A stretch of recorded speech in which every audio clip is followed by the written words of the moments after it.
All right, welcome back to the Jiu Jitsu Mindset. My name is Pete Deely, and my partner in crime, Professor Lucas Hubo, might be joining us a little bit later, but for now, you guys are stuck with me. It's tournament weekend here in Arizona, so um, many of us will compete on Sunday. And I will admit, submission coffee has yet to be identified as a performance enhancing drug. So you can safely drink it on competition day, and go to submissioncoffee.com should you want to do that. We we have had a string of extraordinary guests, and so if you've been following along, Hobson Moore, Pedro Sauer, we've had just really wonderful, Mark Schultz, wonderful people join us. And today we are equally lucky. We have a person who's, when I look at people's lives, some people have like many lives rolled into one, and today's guest I feel like is one of them. It'd be impossible to do justice to all his accomplishments in a introduction, and so just by way of trying to give you a sense of him, he's been a Marine, he's been a soldier, he's been a SWAT officer, he's trained people in a variety of circumstances. He's a published author, and we'll talk about his books later on. A fourth degree black belt in Jiu Jitsu. And the stories you're going to hear today, I think, are unique in the sense that not many people have had a chance to be in the circumstances that Professor Todd Fox has. So, Professor Todd, thank you for joining us today. I'm really grateful that Thanks for that you've having me, made time. Peter. Thank you.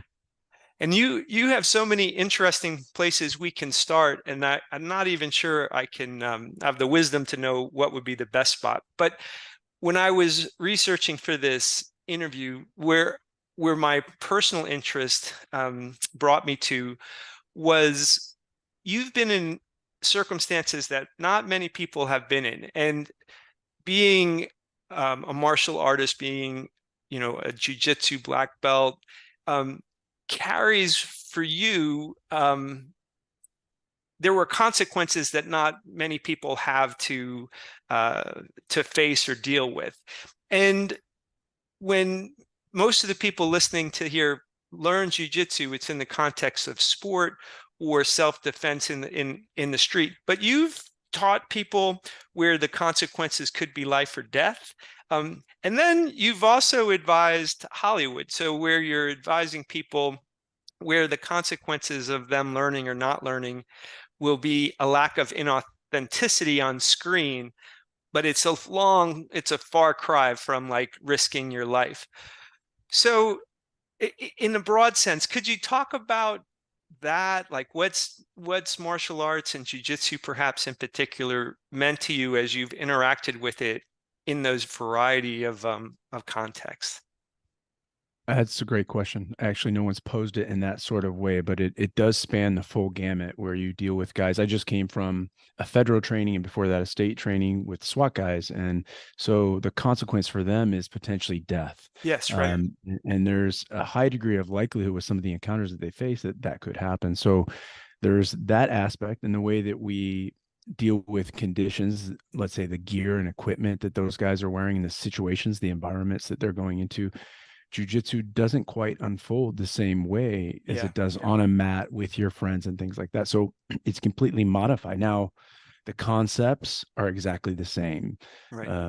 Angles are the same, level changes are the same, principles are the same, but Right. in application, it completely changes.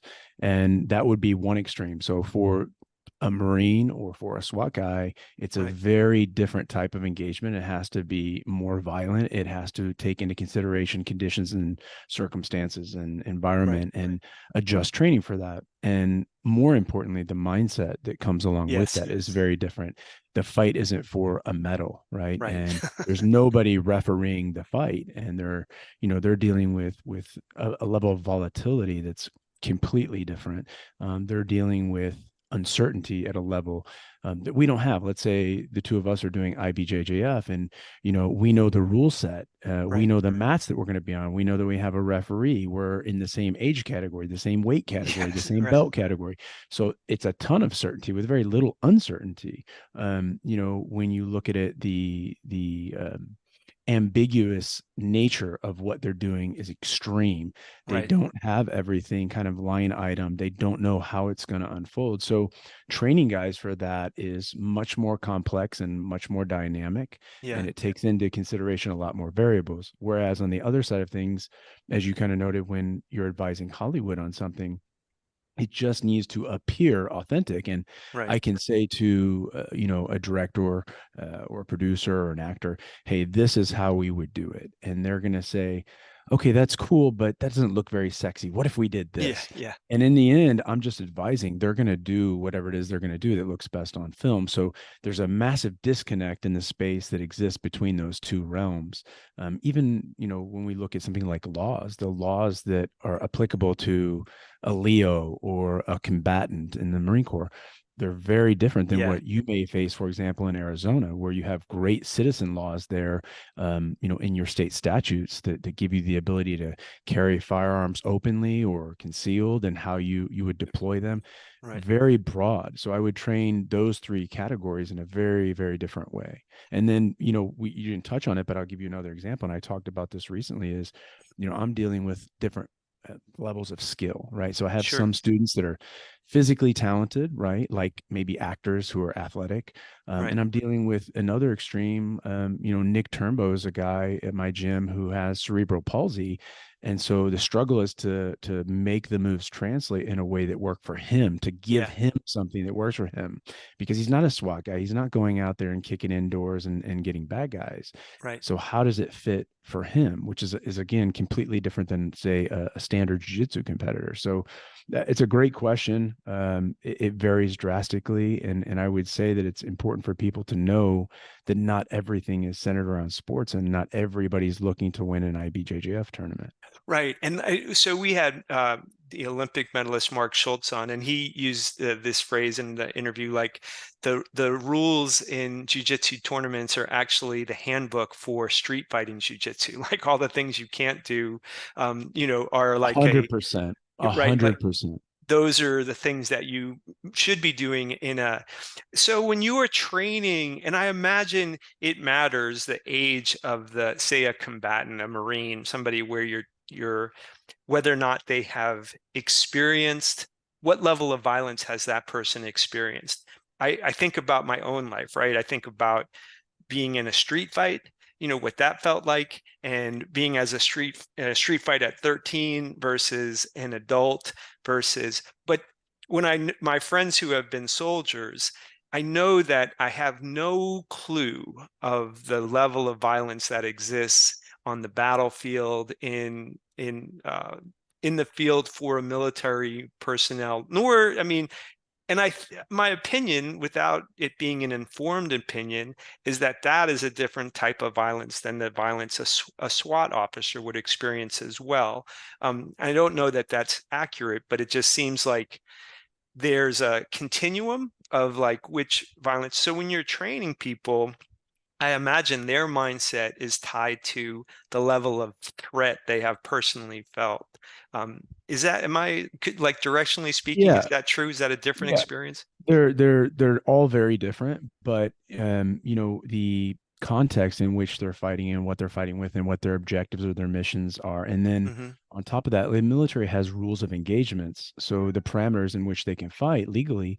And then law enforcement has use of force Yeah, continuums that they utilize. And then there are specific laws, case laws, and federal laws, and then constitutional law, and then state statutes, and then agency policy that they're operating inside of. So I would say of those groups in terms of restriction, right. law enforcement has the most restriction. Yeah, But in terms of the levels of violence faced and the spectrum of things that can be faced, clearly there's no limit with respect to the military. So that is completely different. And so when we're training and when we're looking at that, we have lesson plans for everything. So we can't right. just go in and like they would do in a lot of jujitsu schools where they just randomly come in and start teaching something. Everything has to be outlined from, our goal and where we're going and who we're using as role players and how we're utilizing them and what equipment we're giving them for protection and where this should unfold and, the learning objectives for this. So everything is developed in advance, but all of that is based on past incidents that have occurred. So Okay. we're teaching and training related to what is most likely to occur, and Right. then what is most dangerous if it did occur. So those Yeah. are two components, and where they intersect is where things go really bad. So that's what we're focused on the military side as well as the law enforcement side. So even though they're very different and they operate inside different parameters, with different levels of violence, they're similar in that nature versus an athlete, right? We understand in sport, for example, jiu-jitsu is different than nogi, and Right. nogi is different than MMA. So Right. we get that those sports are different, but we kind of think that it's the same on the street and it's the same in the military or law enforcement, and we're not adjusting for context. And like I said, the principles are the same. The Yeah. principles are exactly the same, but how you apply them, how you train them should not be the same. It would seem to me that safety in those trainings must be interesting, because it's one thing, one of the, I think, unique experiences of the sport jujitsu athlete is to be in a circumstance where somebody could hurt you and they don't, right? So there's the tap is, I think, unique in many people's athletic experience, in that they're can be losing a position and still psychologically know they're okay.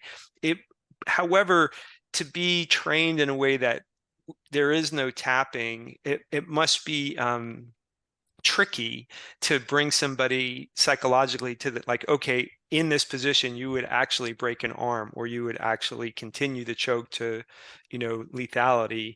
Um, are you, I, I think of like emotional control training, right? Where like how do you keep someone calm under duress? What's the, when you apply those principles, how do you train in a way that you don't hurt the soldier who is the the person losing the position, for lack of a better term?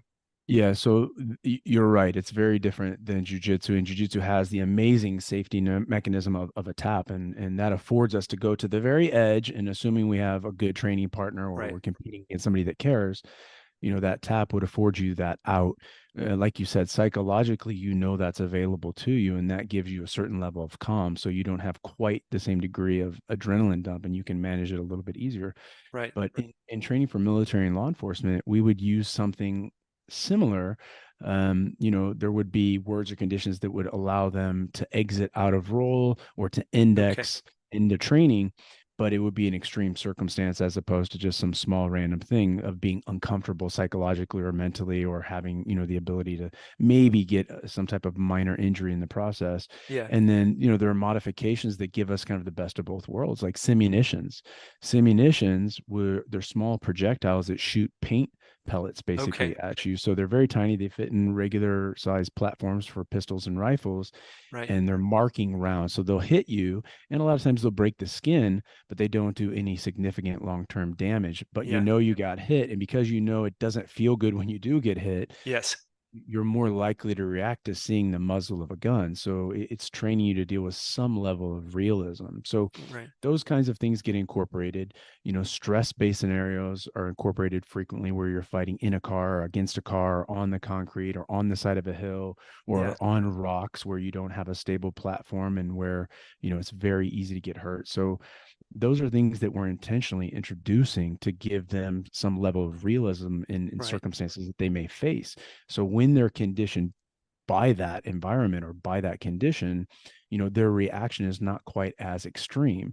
And then there's the other aspect, like how do you control the autonomic nervous system, right? Yeah. Things Right. that are happening automatically. So we don't want tunnel vision, and we don't want auditory exclusion, and we don't want loss of fine motor skills, but all of that stuff is automatic, occurring through the autonomic nervous system. So how do we control that? Well, that's another thing, which would be something like box breathing, which used to be referred to as combat Yeah. breathing, Yeah. cycles of Okay. four, Yeah. four of four, and doing that for a minute or two.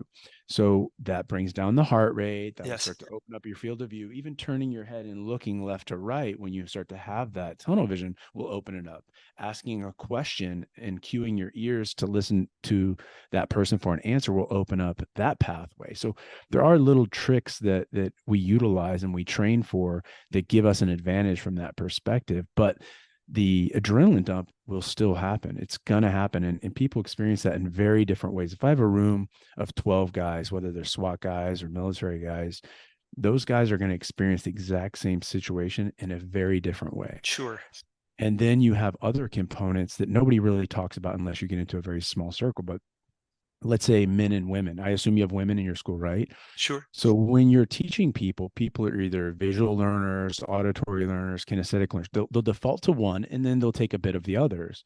So some things will change that. Whereas men typically are visual learners, a lot of women are auditory learners. Okay. And so how you're saying it, how you're framing, how you're explaining it, how you're coupling it with the other factors is important. But then there's a physiological difference, not just in man and woman in terms of strength and things like that, but functional field of view for women is 11 degrees. So when they're under stress, what they're seeing is Okay. different than men. Men have 6 degrees of a functional field of view. So literally women can take in more than men That's under fascinating. stress in terms of a visual.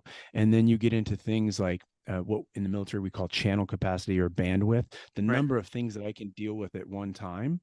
Women typically can take on 2 to 3 more things than a man at any Huh. given time. So if you look at things, Israelis are well known for, their spy activities and certain groups that they Sure. have in Israel.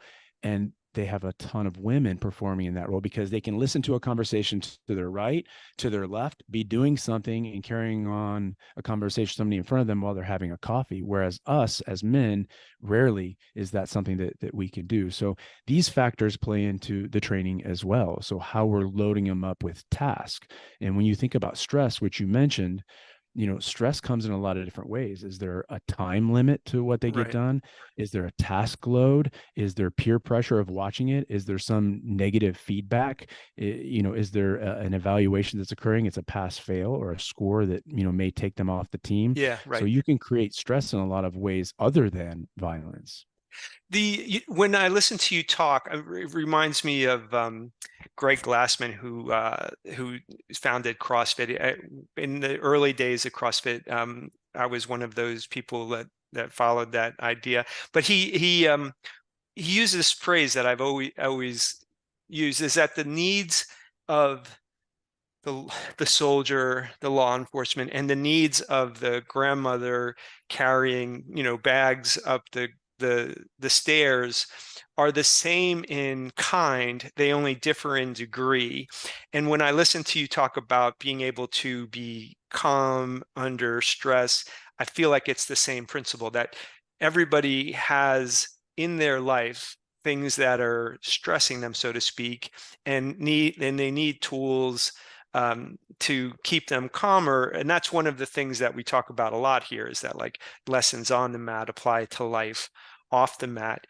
When in your life, because you've been a professional fighter, um, which doesn't carry perhaps, at least in typical circumstances, a lethality, but you were younger. I think if I remember correctly, you were a younger man. So Much. your adrenaline dump, your kind of experience in that might have compared to you as an older person, where even much more lethal circumstances, you might have had a calm in that because that's not the first time you've been in that circumstance. When you look at your own arc of development, when you were a professional fighter, what was your experience along those lines for yourself? Like, did you teach yourself those things? Was that, or did you have a mentor that kind of helped you develop that ability to withstand large amounts of stress in a calm manner? Yeah, so we're gonna have to unpack a lot there Yeah, because yeah. you're touching on some points that are really interesting. One is you talk about Glassman, you talk about CrossFit. I just came from this federal training. One of the guys that was with me was his partner Greg Almanson, who was one of the guys that was really Yes. big on that. And this is a big focal point for him as well. And he's a guy, again, military and law enforcement and CrossFit. So there's a lot of CrossFit. I literally just was with him yesterday. So there's that. Then another thing that you're touching on is stress management. And you're in Phoenix, right, area. You're in the Arizona area, and Yes, right. I was doing a podcast with Gustavo Dantas, and Gustavo brought this thing up. What would you be like if you had never competed? And would you be the same at jiu-jitsu? Would you be the same at Yeah, life? yeah. And when he did that, I went back to compete at American Nationals because of this conversation. And basically what I'm coming back around to is exposures to stress, small exposures over time and frequent exposures to different types of stressors Right. create that sort of inoculation, right? Yes. So there are techniques to address it, but let's say I train on all these different techniques, but most of them don't apply to me. When I put myself in these spots where I'm challenged or have the stress, in order to know what I have to manage, I have to experience it. So Right. maybe I don't get tunnel vision or I don't get auditory exclusion, but I get loss of fine motor skill and I get rapid, shallow breaths or whatever it may be. Then I Right. have to adjust myself to that. How do I manage that? And how do I bring it back in and understand, okay, I'm just competing. This isn't real life. I need to dial it down. I'm dealing with another human. What is your self talk, right? Right. What's your level of optimism? What is your self leadership like? Hmm. I'm controlling those things. I'm controlling what I put in, right? I'm Right. going to have this feeling. Now I just need to manage this feeling. I know what the feeling is because I've been exposed in these situations. Yes. So you have to take those exposures and say, okay, I know that I'm putting myself on the line and I have this reputation now. If I go and fail, I'm going to disappoint my team and I'm going to disappoint Yeah. myself. And a lot of guys will never go compete for that reason alone because they don't Sure. want to be exposed. So I have to put myself on the line. Then I have to do it repeatedly in uncomfortable circumstances. And then I figure out how I work. How does my mind work? What am I saying to myself? Yes. How do I offset that when I talk to myself? And then what are the physical techniques that I can introduce to reduce it, to start to control things, to start to look at things through the right lens?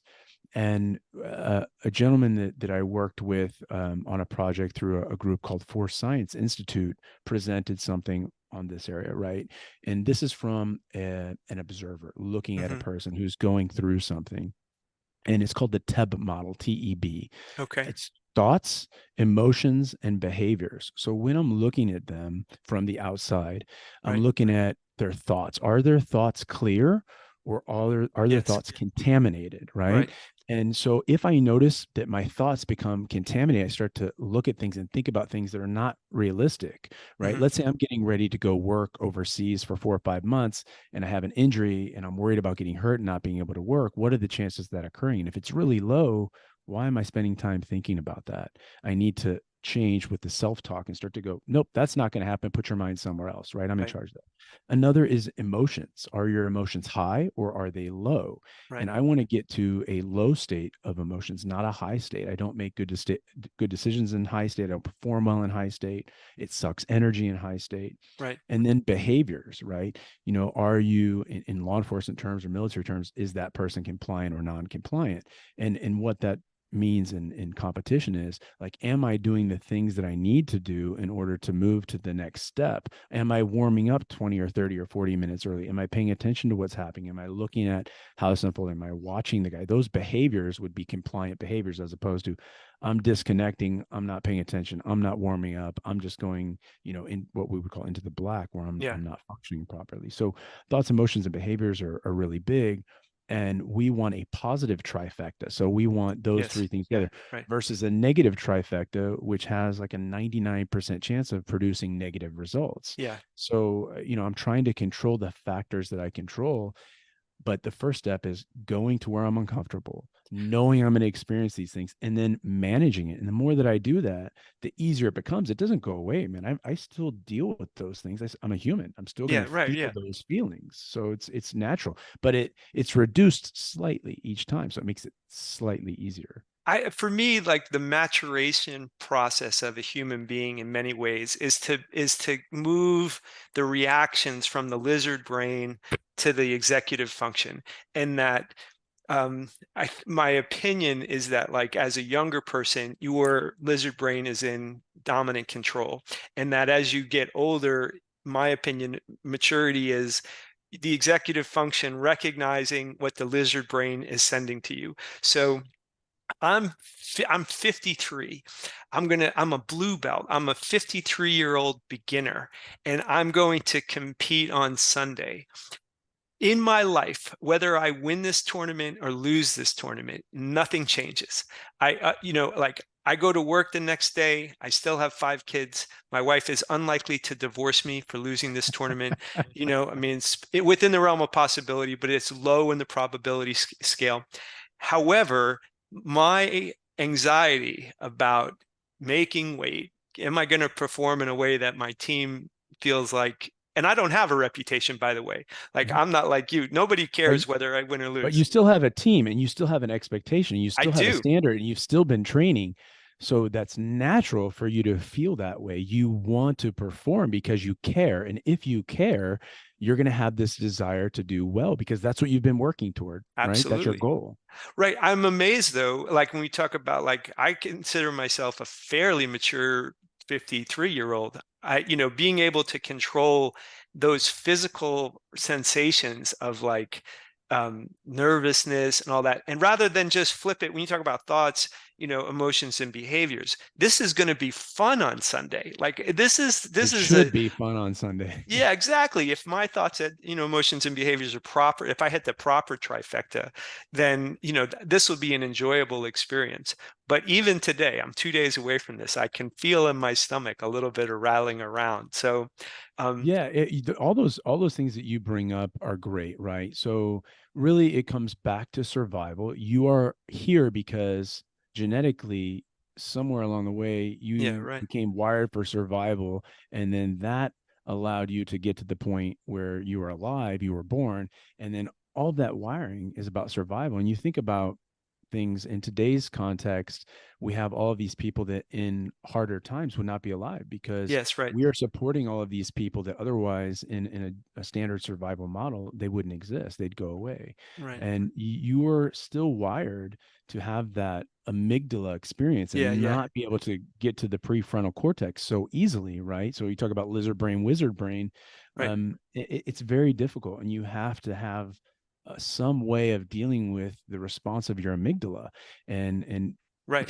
experience is one, talking about it. And even when you talk about these things, like one of the things you did is you put it into context, and that's a really really important thing for us, Hmm. especially in the military law enforcement realm, but even in competition realm, Sure, is to say, okay, yes, this is important, yes, I want to win, yes, I've been training about this, yes, I feel an obligation to my team, right, but at the end of the day, even if I win, an absolute division of the worlds at black belt adult, right. really, no one's coming to me with a $10 million check. Yes, I'm not all of a sudden, the primary hero of my kids, where before they hated me. right. It doesn't work that way. And so we in our heads create a completely different context for this thing, this event. Yes, And the other thing that happens is no matter how you experience this tournament, no matter what happens, win or lose, or you're excited or you're nervous or whatever it is, you should be walking away with an experience that helps you navigate things in the future, Yes, right. right? And And that's what we encourage people. Like that's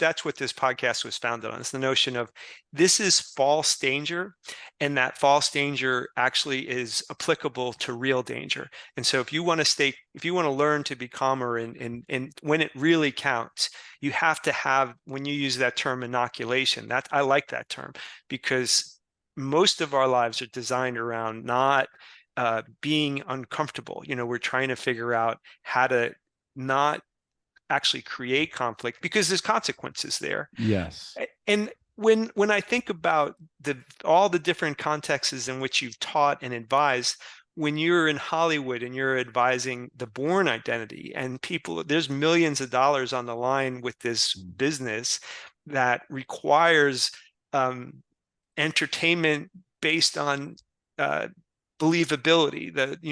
Matt Damon has to look like he can really do what he's doing. In an absence of physical consequence, what was the experience of training an actor?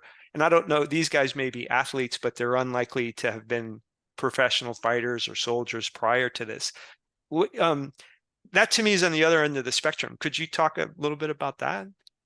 yeah. So first is when I started with that, I had come from a very different environment, so the context was the opposite of what I was used to because Yeah, I was used to the action consequence kind of role, and they are the opposite. And Hollywood in general, because it's make believe, they don't have to do things right or be good. They just script it in and modify this, cut it, fix right. it in post. And so the first thing is I had to get used to that realm, right? Because Hmm. that realm and the model in that realm is very, very different. So that was a learning curve for me that was very difficult, really, really hard. And even to this day, working in entertainment is difficult because they see things and process things differently. I understand it, Right. but it's difficult because it's not connected to reality. So there's that initial learning curve. And then there's the, hey, we do it this way. And coming from the Marine Corps, as a young guy, I was much more rigid. And Sure. so that realm is very fluid. So when you look at one end of the spectrum, which is like control, you lock someone in a vault, that's the level of control we want, versus the other end where it's creative and free and there's no rules in the world and there are no bad people in the world and everything's just fun Right. and games and there's never a consequence. So the initial transition is something that was extremely hard for me. But when I got there, what I found is for things that were important to me as a Marine, those things weren't important to them. And so it was easy Yeah. to Yeah. influence those things. Like, for example, if I'm a Marine and I have spacing between a ribbon bar and a pocket of an eighth of an inch, that's important for me. Is it parallel? Is this ribbon in the right precedence order? Right. Right. So I don't want a national defense ribbon up high and then a Purple Heart down low, or a Medal of Honor down low and a Purple Heart. So I have to deal with those things. They don't really care about those things. They just want you to come in and say, is that right? If it's not, fix it. Right. Then we have another component, which would be like a secondary layer, which would be like, okay, when you're talking, these are the words you're going to use. And that should get edited in a script before it gets approved for your Yes. support. And the Department of Defense would do that. They would send me a script and say, hey, look at this. Is it right? And we'd say, you know what? The Marines don't say latrine. They say head. I'm going to the head. Right. They don't, I'm not going to the cafeteria. I'm going to the chow hall. And Right. so we would edit that jargon to make sure that it's accurate. And they were good with that. They loved that. I never got resistance on that. Where the initial light level of resistance came is when I'm saying we don't march like that. It's this foot first, it's this spacing, it's these words. And Yes. then, well, that doesn't look as good as if we did this. And say, okay, well, that's fine, but that's not how it's done anywhere. No branch does that. And so Right. you're getting away from reality in that circumstances. And then where the real resistance came in was when they were executing tactics, right? So we have these tactics, techniques, and procedures that we utilize, like let's say at a U.S. embassy where U.S. Marines do the security guard detail. So it's called MSG duty, Marine Security Guard duty, Right. and they're protecting the entire internal aspect of the embassy, and then outside the embassy walls is a local guard force. So I don't deal with those guys, but the Marines, here's how we would clear this stairwell, what we would call ladder well, and here's how we would go on the roof, and here's Right. the positions the guys would be. That's where they start to say, you know what, that doesn't look good for the cameras, and we need him to come up and do this thing. Like, yeah, so for example, we don't carry up here, right? So that's Right. high port, right? Charlie's Angels. That's not what we would do in this particular situation. And they're like, yeah, but that's what looks cool. Like, okay, well, then that's what you're going to do. So that's kind of where that went for us. And we find that frequently with people that don't face consequences, they're not likely to change behavior. And so that Yeah. was the Yeah. central theme, Yeah. whether you're talking about films, television, like I did JAG, Judge Advocate General was a Right. television show. Same thing. We do a ton of music touring and shooting films on location. And Yeah. it's the constant theme is, if there is no consequence for action, why would I change my behavior or my action? Yeah. I mean, when I think about successful uh, Hollywood, I think about like Val Kilmer in Heat. I think that his changing of the magazines and some gunfight in there is accurate enough that they've actually used that filming in some training things. And I imagine that that only happens where the actor would be sufficiently personally interested in creating the most authentic kind of representation of that. Now, if I remember right, I mean, I think you were security for both Guy Ritchie and I think Madonna at the time, and if I recall properly, like Guy Ritchie had an interest in martial arts and perhaps jujitsu as well. When you're training somebody who's coming from that world, was it a pleasure or was it frustrating to work with a personality? As you say, the world probably bends itself to Guy Ritchie, right? He's wealthy. He controls a lot of opportunities for people to do that. So he probably walks through the world in a way where people are looking to accommodate them. So I don't know how that person reacts to an environment that somebody's doing the opposite, like trying to not accommodate him. I mean, what was that experience like? I think that's an astute observation on your part, and it's very real. However, Mhm. you picked an anomaly, and Okay. Guy is not normal because he is not kind of influenced in the way by Hollywood that most are. So Okay. he started from a point where he wasn't poor, he didn't grow up in a rough area, but he started being interested in martial arts at a young age. He was doing like Kyokushinkai karate, where you have these bare knuckles punches and kicks. He was Okay. doing a little bit of judo at the Budokan under Ray Stevens, who was an Olympic medalist. Right. And he had just started finding out about jujitsu. And I met him at Rickson's. I was training at Rickson's at the time. My roommate, Henry Akins, was training at Rickson's at the time. And Guy came in and wanted to train. And at the time, I was the only what now would be called MMA fighter. I was an NHB fighter. Right. And so he took an interest in me because I was the most experienced, and there was realism, and coming from the actually I was still in the Marine Corps.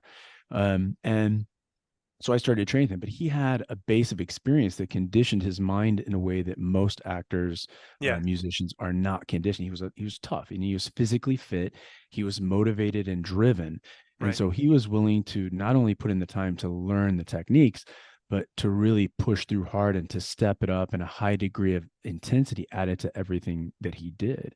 And to the point that he did things that other directors would never do. Like there would be fights, literal fights that occurred at lunchtime Oh my on goodness. set.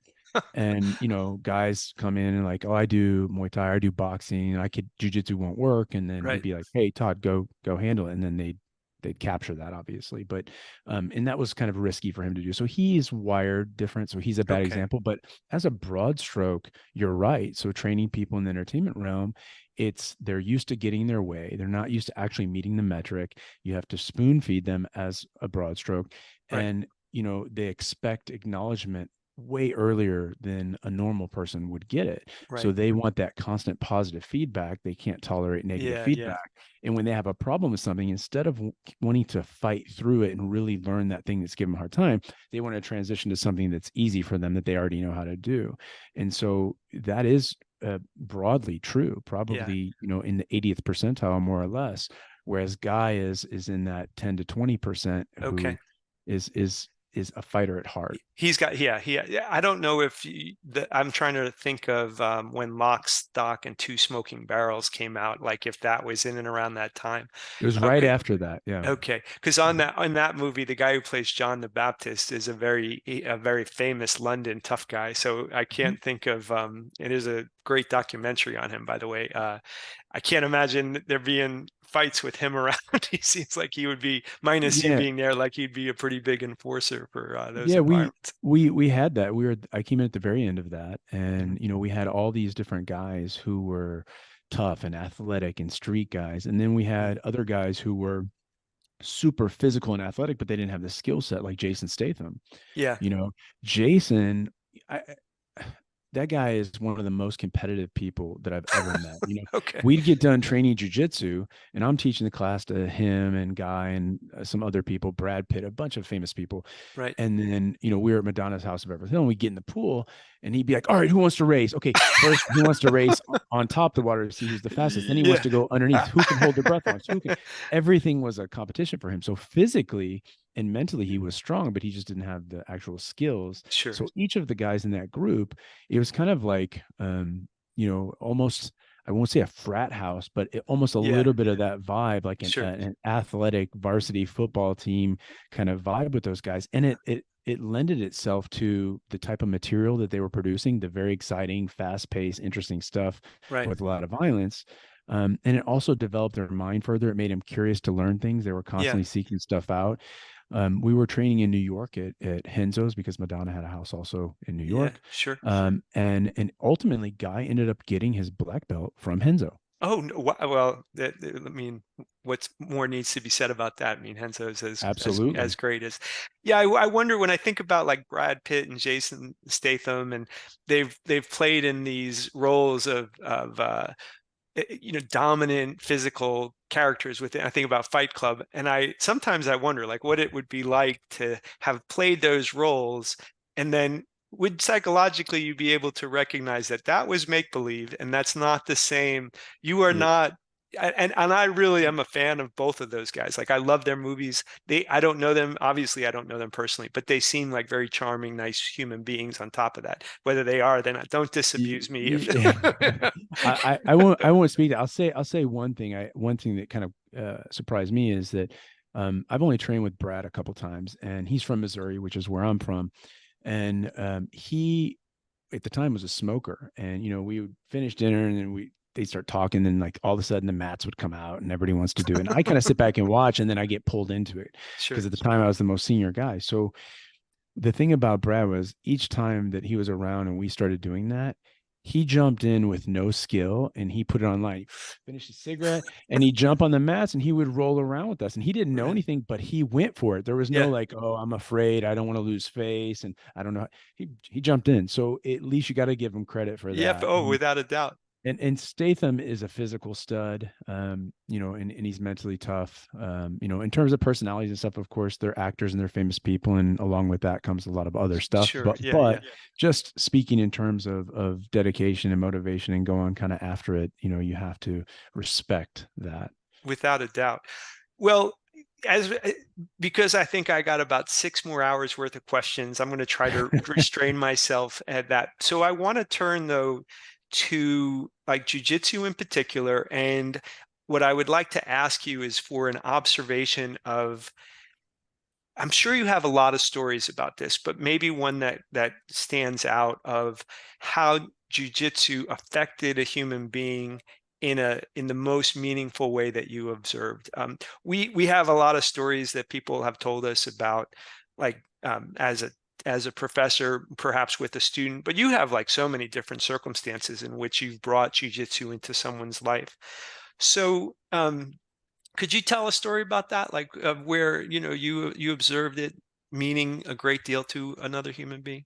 Yeah, I've had a lot of those, so it's very hard to pick out specifically one thing. Sure. I've had guys come back and say, "Hey, that technique saved my life when we did this thing in a foreign Yeah. country." Oh, that's Wow. awesome. Really happy. That's great. Like I mentioned, Nick Turnbow, who by the way is on Instagram at Nick Turnbow, who has Right. cerebral palsy, who's a purple belt. He's learning stuff and doing stuff, and him learning forces me to be a better teacher because now I have to teach it in a different way. It's a different Yeah. technique. And I have to figure out how to deliver it to him and modify techniques for him. So he's been a great teacher to me as well. Yeah. And I've had some students that are 400 or 500 pounds that lose 200 or 300 pounds, and Wow. that's crazy. Their life changes. But I think that one of the best lessons that I've had is of all of the time that I've been in jiu-jitsu, which is coming up on 30 years, I've never seen anybody not make significant progress in Yeah. jujitsu or any aspect of their life simultaneously, concurrently, Hmm. um, except for one guy. And this guy's name was Pedro. Okay. And Pedro came in and he was training with us in the 90s, the mid 90s. And that guy, normally in jiu-jitsu, you have these phases that occur, right? Like you come in, you get beat up, you don't know what's going on, you figure out what's going on, but you still get beat up. Right. Then you start to be able to resist it. You're not getting beat, but eventually there are new guys that come in, and now you're beating up the new guys, right? Right. So that tends to be a pretty natural sequence of events in jiu-jitsu, almost anywhere you go. And Pedro, he never ever became the guy that was doing the beating. He was always the nail. So never the hammer, always a nail. Right. Nothing changed. And this guy spent 3 years training 2 to 3 times a week, and he was always the nail. And so I had always said up to a couple years ago that he was the only person that I'd ever seen that literally could not learn jujitsu. Jujitsu is for everybody, and Right. Right. there's something for. He was the guy that it didn't work for. And I was telling people that for many, many years, and maybe 15 years went by. Right. And I was out on a tour. I come back home, and as I walk in, I'm talking to my coach, Rodrigo Vaghi, and talking about something. And this guy comes out and he's leaving. He's got his clothes on, so he's changed out. Right. And he's like, "Hey, you remember Pedro? Pedro trains down in Miami now, blah, blah, blah." And I stopped and I looked at him like, "Pedro from like the first school, like in 96 or something?" Wow. He's like, "Yeah, Pedro." And I look down And in his kit is a brown belt. All And right. I'm like, oh, shit. And like, I asked Rodrigo after he left, I'm like, is he actually training? Is he training hard? He's like, yeah, man, he's great. He's doing a good job. So the lesson for me was never give up on Yeah. them. So even the Yes. one guy that I thought couldn't learn jujitsu, it literally took an ass beating every day for 3 years. Yeah. Literally, guys would come in off the street and kick his ass. Is now a brown belt, and from what I'm told, he's actually a good brown He's belt. a good brown belt. So there's a lot to be said for that. And I gave up on him early. So it just took him 4 or 5 or 6, however many years Yeah. to figure it out. And he never quit. He just moved. I thought he had quit. He moved. So that's another lesson for me, right? Don't give up. There's always time. And you made this investment. And I'll give you another quick example of that. Right. One of our clients is Tool, and I work with the singer of Tool. And, he started jujitsu in 95 at Rickson's. And, Oh, wow. he had got to the point where people were trying to kind of take advantage of him and, try to beat up or pick on a star. And he's a smaller dude. He's not a competitor. And, it breaks you down when people are just like crazy attacking you, not showing you what they're doing or whatever. And Yes. he's Right. like, I'm done with this. I said, Yeah. listen to me. You got this far. It's been this many years. You're not quitting. You are Right. not quitting. You're not quitting. And he said, okay, I'll do it, but I'll do it, this way. And I said, listen, we're going to do it in this format, and we're just going to keep doing it. It's going to be slow and it's going to be steady, but we're not going to stop. Right. And he's like, okay, cool.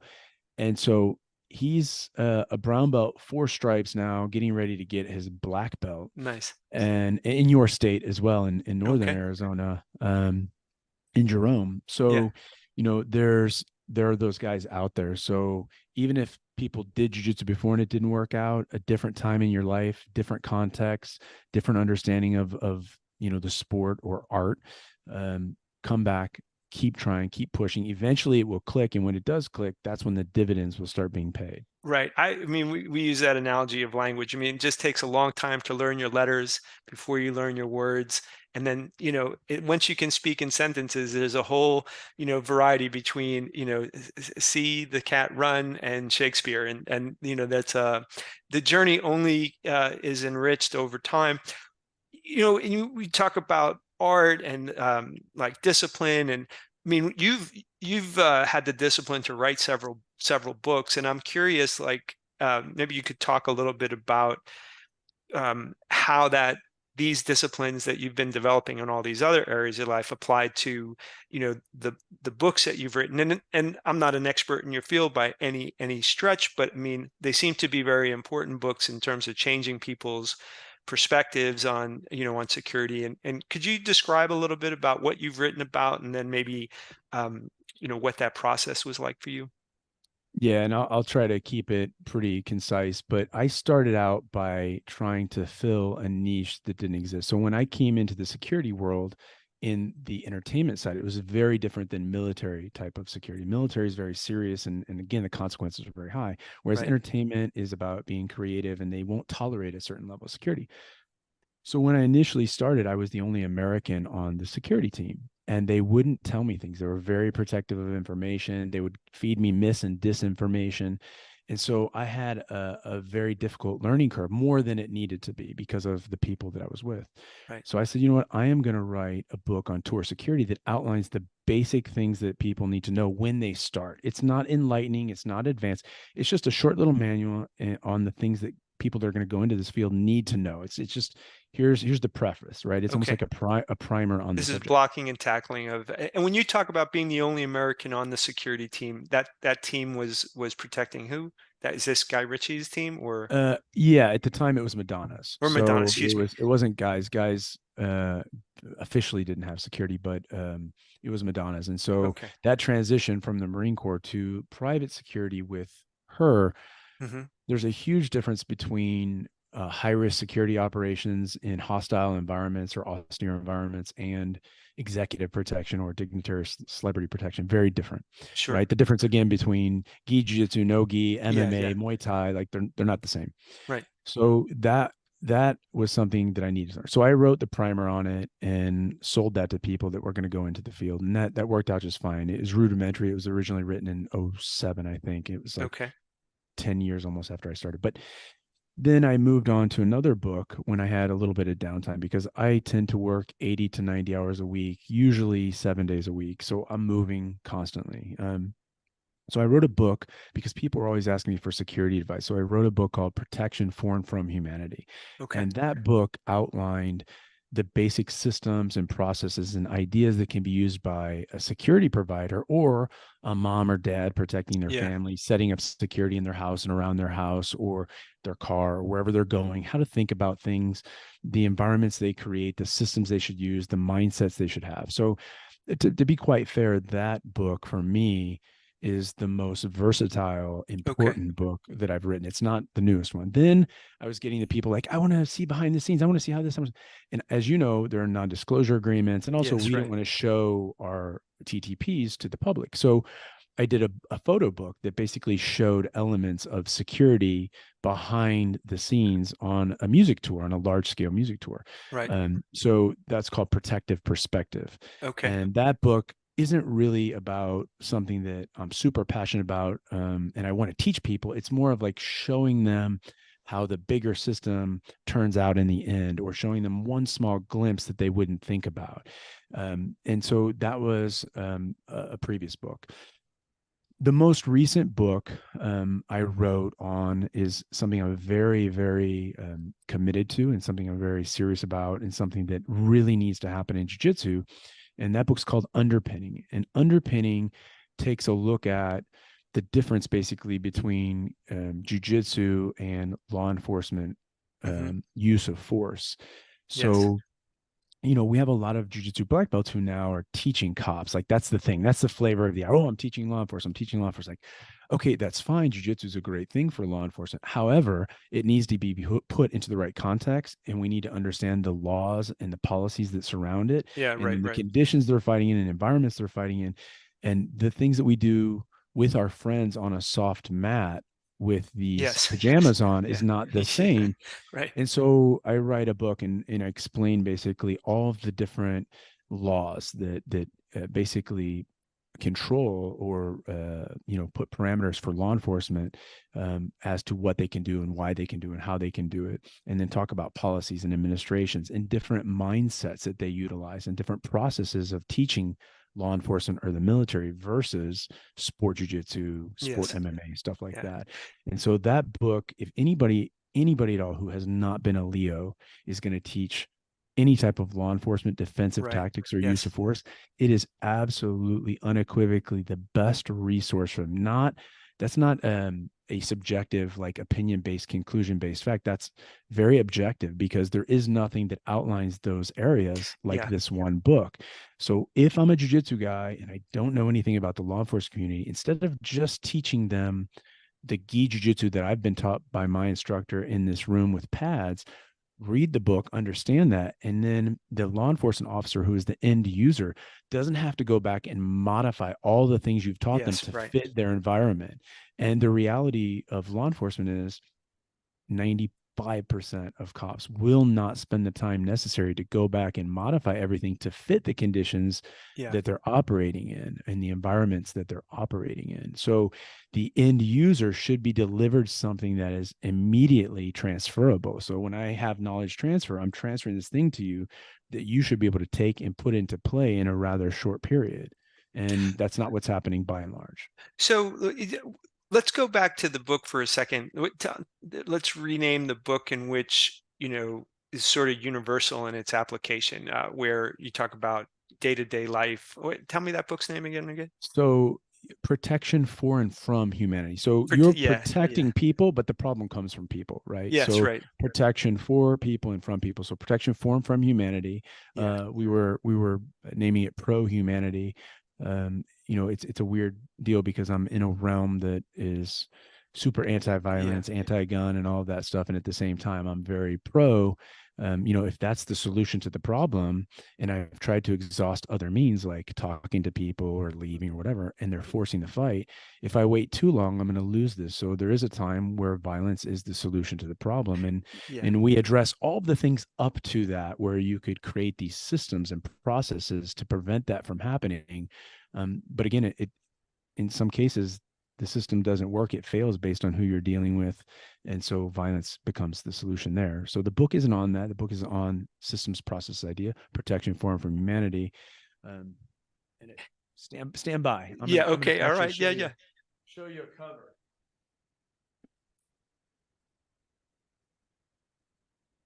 So this book is pro There we go. humanity, right? Okay. And so this is the one that gets into all the systems and processes and ideas. A lot of the stuff comes from military and law enforcement, protective details. Some of the stuff comes from the Marine Corps Combat Hunter Program, which a friend of mine, Greg Williams, actually wrote for the Marine Corps. Some people know Left of Bang, the book. Those Okay. guys were junior instructors, whereas Greg actually wrote the curriculum. There's a group now called Arcadia Cognerati that's doing human behavior and pattern recognition analysis, That's and interesting. they do that for the civilian market now. They're great guys. So if I was going to recommend, a jiu-jitsu guy go out and train his brain, I Right. would say go train with those guys, because they're going to give you the context you need to see things in a certain light, and Yes. then you're going to be able to choose options and make the best possible decision. Um, so yeah, I took a lot of Greg's material and kind of reformatted it for the average everyday citizen in that one, and talked about processes and systems and ideas that can be easily implemented. So I think that, to me, is the best book with just general content. Yeah. It's not going to make you a superhero, but nothing is. So that book gives you ideas. And then now, to me, equally important, but really for jujitsu guys, this is really written for jujitsu guys. And Right. this includes guys on my team who think that they should teach cops the exact same thing that they teach everybody else. And it's not the same, right? Yeah. If you're doing jujitsu with 40 pounds of gear on and a bunch of extra laws and rules, and Right. no weight differences, no belt differences, Yeah. no padding, you're doing it on concrete against a Yeah. car, cool. What you're doing is great. But most guys aren't, and most Right. people don't want to do that. So that book is this one, and it's Underpinning. Underpinning. And this, again, systems, processes, ideas, very cognitive, and you have to have some type of cerebral capability if you really want to transfer knowledge to people in any meaningful way that they can digest and then apply. And both of these books, I think, would serve any person in the jiu-jitsu community at all, male, female, competitor, non-competitor, Yeah. instructor, non-instructor. That could be a white belt. I think these books would really help people that don't have military and law enforcement backgrounds. When in a previous conversation you had with in a different podcast, one of the things for a person who does not have any notion of what does it mean to provide security in like a professional context, but has a family, has children, has a wife, and one of the things that was interesting to me in terms of you talking about it from an everyday perspective was sort of where the fight lands in the cascade of decisions, like first, situational awareness, what's going on here, extricating yourself from anything that might seem uncomfortable, barricading, and forgive me for not knowing all the precision Sure, of it, but sure. that if by the time you get to the fight, it's when all these other things have failed, and now you're left with this one option of violence, because that's what you need to do. And I think for those of us who are not training other people, that that are have an interest in that for themselves, that book sounds valuable to me, as a way to just keep you and those around you safe, at a higher level of degree. And I like the fact that you said, no one's a superhero, and because I think training on the mats, watching Hollywood, it's easy to have an inflated sense of what you're capable of. And until you're in violent circumstances, you have no idea how awful those circumstances are. I'm the one guy in the world where like training jujitsu actually made me less confident to fight, because all of my fights as a young person went my way. And so like I roll around with these guys. My wife teases me. She's like, let me get this straight. You're paying to have younger, stronger guys beat you up. That's kind of, Yes. and she's right. It has attuned me to like how much danger I in fact would be if I ever took my attitude of like, my 53-year-old 180-pound self is going to get whooped, against any of the people in my gym. They're all giants, by the way, and they're all super skilled. It'd be a homicide. I mean, those guys would just kill me. Yeah, so you're acknowledging something that exists everywhere in the world, and that there's this weird thing that exists with men who think that we could just naturally fight. And because we got into some schoolyard scraps and we did Right. okay, now all of a sudden we're a professional fighter Yeah. and we're good to go. We don't need to know anything. It's the icy red. You don't know that stuff doesn't work on me. Like, Yeah. okay. The other thing with that is Right. I posted this a while back from Choke, the movie Choke. So Yes. Right. Rickson was one of my two instructors, Rodrigo Vaghi and Rickson Gracie. And, I think the most profound thing that Rickson ever said was that, you know, guys who say they're not scared are silly. Right. You are stupid if you're not Yes. scared because you don't understand how much danger you're in. You should be Yes. scared of everything Right. and then have a plan for it, right? And Yeah. train for it. But I think that's true. I hear a lot of guys in the circles that I'm in, like, I'm not scared of this, and they're not gonna. I Yeah. don't subscribe to that, man. I get scared of stuff, and then I prepare for it, and then I fight it head on. But Yeah. I'm not running from it. But I think we got to acknowledge that, and that's lacking in our community. Yeah, for me, it's a function of truth. Like Yes. understanding the truth of the circumstance in terms of accurately assessing who you are as a person, and then accurately assessing what circumstance you were in fact in. Like the closer you get to being able to be precise in your evaluation of yourself and the evaluation, your thoughts, emotions, behavior, right, brings you to a fuller life. And that, for me, training jujitsu, it certainly, I consider myself relatively humble, but it certainly has strengthened my humility muscles, which I'm actually grateful for. But it's a moment, it gives me moments, as much as I'm able to train, of absolute pure truthfulness, because when the position is clear, the position is clear, and there's not an argument. Are you okay? No, you're not okay. I'm tapping because I know that I need to tap. And that to me is a nice training of the character to say, what if you recognize the truth, you are in fact safer, healthier, better suited for the world than insisting on your point of view. Because if you insist on on an arm bar, well, you can insist your way into a broken elbow. So it doesn't, and I see that sometimes in competition where people are insisting on something because of some idea that this has to go a certain way. And there's a special lesson waiting for that person. Yes, and it's usually involves pain, and Yes. so And way medical to bills. and medical bills, and I think so. Learning to be truthful, I think, is something all of us should ascribe to. Professor Todd, I'm going to keep to my promise to not go on for 6 hours, although I would love for you to come back at a different time. There's so many things we could talk about. When somebody wants to go find these books, learn more about you, what's the easiest way to do that?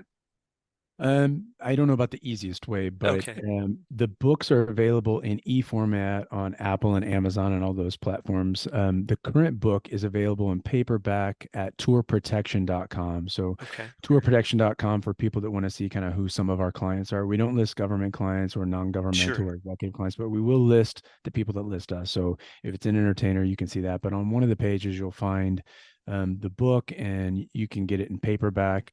Like I said, there's a million places you can get the ebook. And then we don't have much of a following on Instagram, but I try to post some stuff that we're doing there on a semi-regular basis. And that's at Tour Training.